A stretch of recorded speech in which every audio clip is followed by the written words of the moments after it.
has lived in San Diego for 38 years and has studied healing for over 30 years. Her initial training at the First Spiritualist Church included classes in healing and mediumship. Reverend Debra was ordained at the First Spiritualist Church in 1992 and served in many appointments as well as pastor. She has a long-time association with Harmony Grove, serving at the psychic fairs and institute classes. Reverend Debra has taught many spiritual subjects in psychic development, including universal law, angel tarot, Kabbalah, aura, chakra intensive, elementals, divination, and Reiki. She is currently pastor at the First Christian Spiritualist Church here in National City, lecturing monthly and offering meditation classes. We are co-creators with Spirit to express in love, joy, the message of our soul, say yes to God. And so I present to you Reverend Debra.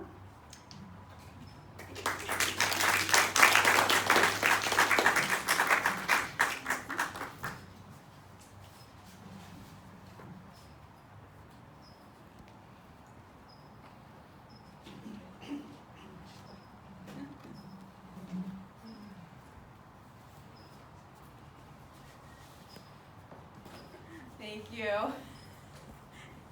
So funny in these shoes, I tend to walk like a little Japanese lady.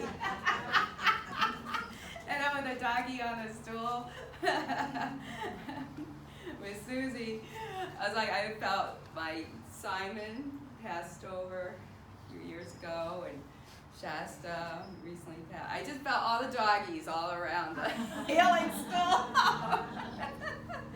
They're so sweet. And I want to thank Alicia, who came by this morning to bring us these flowers. Oh my goodness, it's beautiful. Thank you. Roses and sunflowers are so special.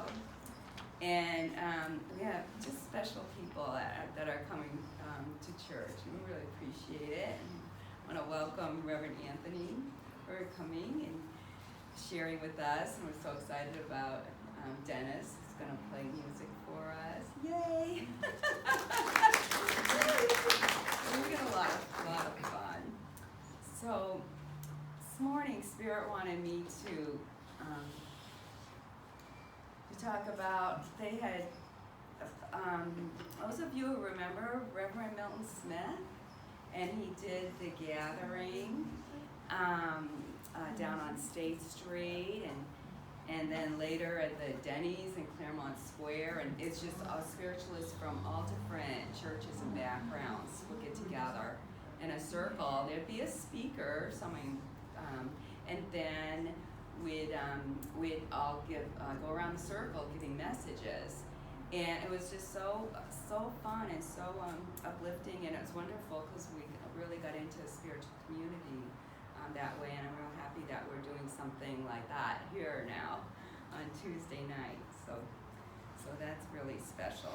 I want to thank Spencer for bringing so many wonderful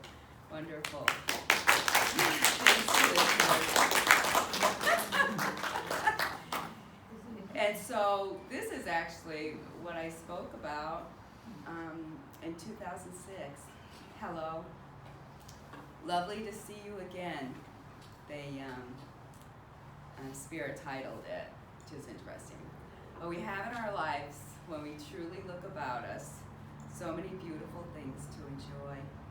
Some are very precious, that are received from dear people in our lives, or remind us of dear ones or memories. I was given a day book by Sarah Van Brethnack,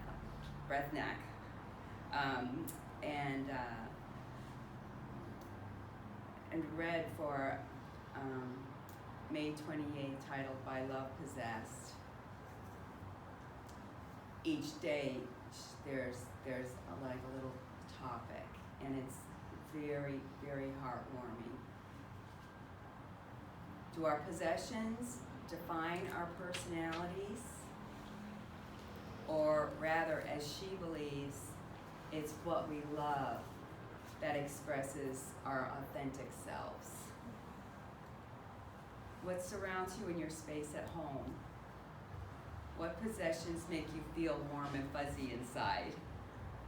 Peaceful and loved. What personal treasure do you tuck into the suitcase to make your destination homey?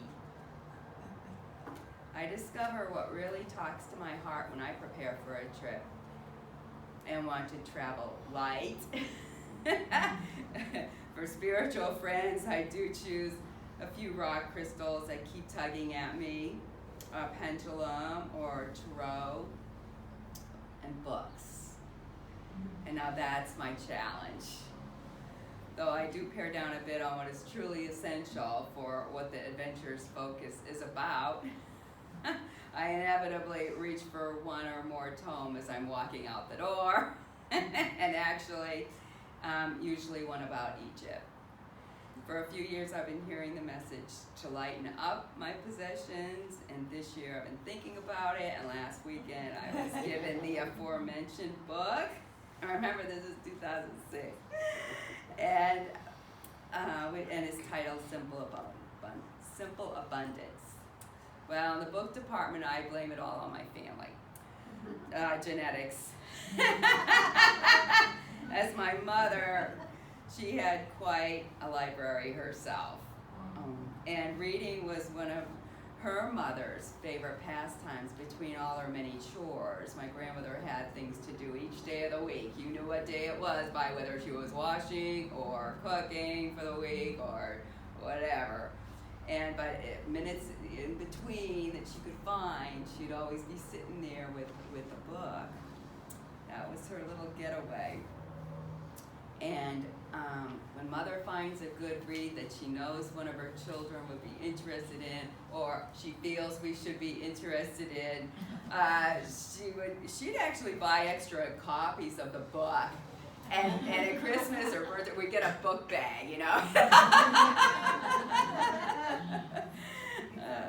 So she always enjoyed that. She's mindful of our tastes, but looks for other books by the same author. So, and that was always fun. She would have been a fine librarian or teacher. Instead, she had 8 children and traveled with my father as he was in the service.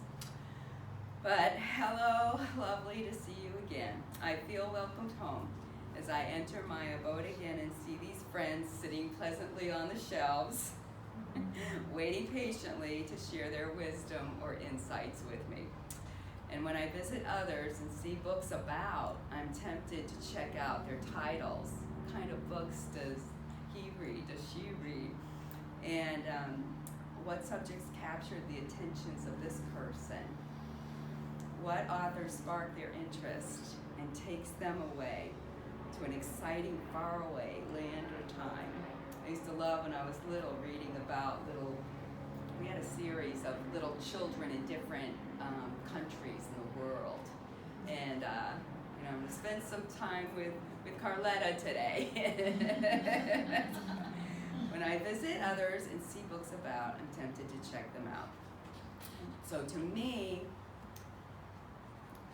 it's very interesting when I visit people of like-minded beliefs. They'll often have the same books. To me, books are magical. When I was younger, I found it the most frugal way to travel. And for a few dollars more often, books are from the libraries, books from gifts. But maybe this early fascination was what held my interest when I heard of the great library in Alexandria in Egypt.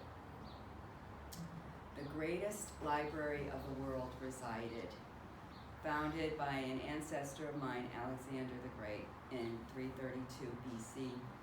In 447 BC, Julius Caesar captured Alexandria, and the library was burned, destroying over 700,000 works.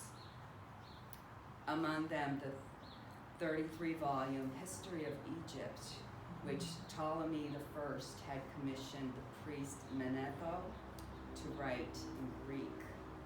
All books were handwritten at that time. They're very, very precious. And written at that time, what a loss. More sources talk of the valiant librarians and devoted scholars who tried to protect the library that was under attack. Several times this happened. Are there any children? Okay. When one account tells the story of the last protector refusing to leave, she was a woman whose skin was literally scraped from her body before being burnt with the library. There's so much. Whenever I hear about anybody burning a book about anything, whatever, it is a part of the history, part of something for us to learn from and grow from, whether we like it or not.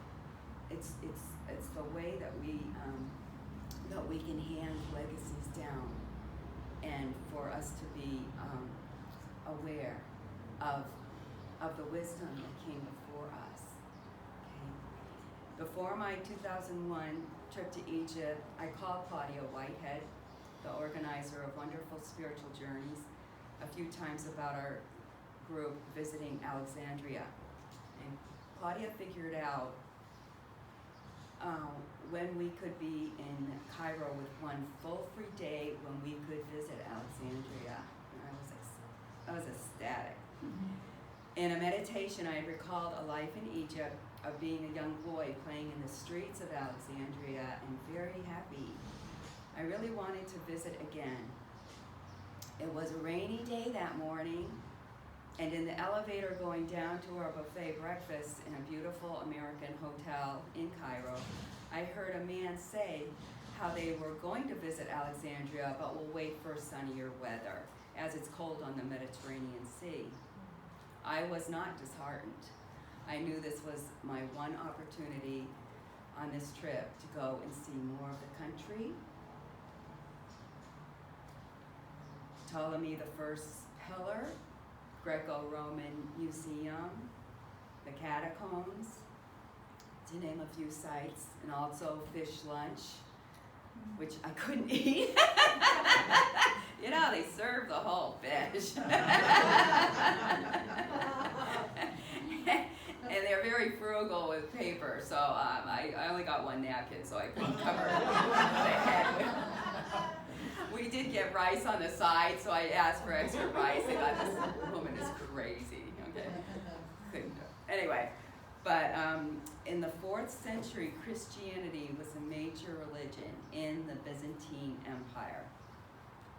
And in the year 391, Emperor Theodosius I decreed that all pagan temples throughout the empire be closed. With this resulted an unexpected consequence. The hieroglyphic script, until then a living tradition, became undecipherable until later discovery, of course, of the famous Rosetta Stone. And they found the stone that y'all know the Rosetta Stone, and it has the 2 languages on it, the one they didn't understand and then the Greek, and it was the same information, so they could actually decipher the information now. However, by the year 450, all Egyptians wrote in Greek. However, Greek and Latin writers had taken an interest in Egypt, and it resulted in several books of the Old Testament, such as Genesis and Exodus, retaining fragments of Egypt's political history as well as allusions to the customs of the people. It's from priest Manetho's work that modern Egyptologists have adopted the division of Egyptian history into 33 dynasties. And of course, this doesn't talk about pre-dynastic Egypt that most of us remember, when the pharaohs were priest kings, when they went through all the tests in the pyramids of the star chambers and of the teachings of healings and of astral projection and of learning, of bringing back the wisdom that they gained while they were away. All the wonderful mysteries that are taught now. And that's like the ancient Druids, okay? Their hearts were pure. They had the great wisdom that was never written, was taught to the younger ones by word of mouth, of the astrology, of all the math. Very, very learned men and stars. Well, books have been very good to me. And right now I'm reading it at nighttime a little bit by my dear friend Graham McIntosh, who walked around Baja. I know I've talked with him before. And he did several trips. And it's just such a wonderful way to just kind of reconnect with the magic of all these different people's experiences. And sometimes I think, okay, yeah, I do not want to be sitting on an island with nothing. There's nothing there. And the Sea of Cortez on Angel Island. And with just what you could bring over in your little bango boat and kayak and all that, you know. But I love to read about someone else's experience. And I can, you know, we put ourselves right there and we're going through it all too. It's really fun. And I want you to really think about what really calls to you, because that's going to help you in your next step. And we think all these different things happening in our life are so disconnected, but you know, they're not. They're all bringing us into something, some kind of new knowledge. They keep saying adventure, and that we can relate to, use to help in our lives, to help us feel and remember the true peace and warmth and love in the inner Christ. I'd like to read to you from a book from the Brotherhood of the Inner Teachings of Christ. And the book is God's Will. It's in a series of pink books, they call them, that a friend shared with me. And they had two different messages, but okay, we'll do this one. You were never born, and you shall never die, as God was never born and shall never die. For birth and death are a concept of the finite intelligence to which there is a beginning and an end. For change looks like beginning and end to the one in its midst, and you are ever changing. And for some, there is more than one lifetime in the one body upon the earth, and as through changes you die and are born again in the same body in the same lifetime. And for some, many embodiments comprise the one lifetime. For there is no rule but the rule of the soul moving through the universe, making his own joyful progress. And so, I would say to you, who have had more than one lifetime in your present body, hold not the new life to the patterns of the old, nor the new person to the ties and loyalties of former persons. Do not bind yourself in this way, but know that you are living a new life with new destinies and are free to create anew. Fellow creatures of the joy of God, be joyful and give forth joy, that the vibrations of the earth may be lifted, as it is the plan that they may be in this time. As light workers, we are here at this time to bring a peace and comfort, a smile to others, lifting the energy of the planet.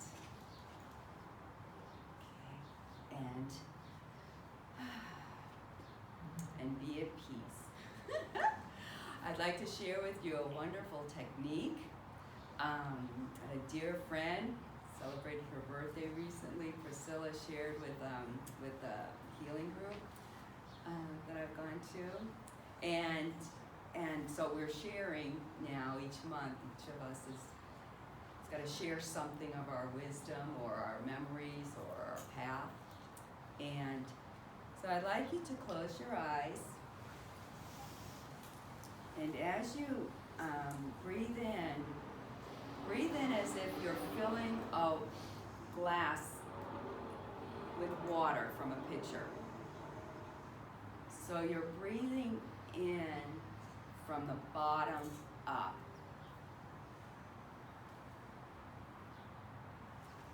So visualize as you breathe in, you're filling the air from the bottom all the way up.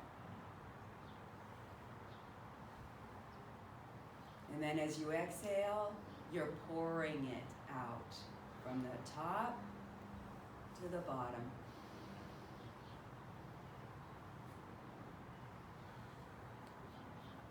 This is an ancient breath work that's been really helpful to bring calmness and peace. Filling yourself from the bottom up.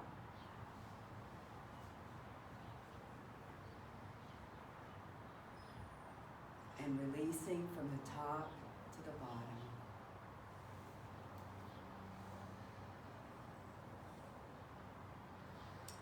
I'll do one more time. Breathe in from the bottom up, and releasing from the top, bottom. Very good.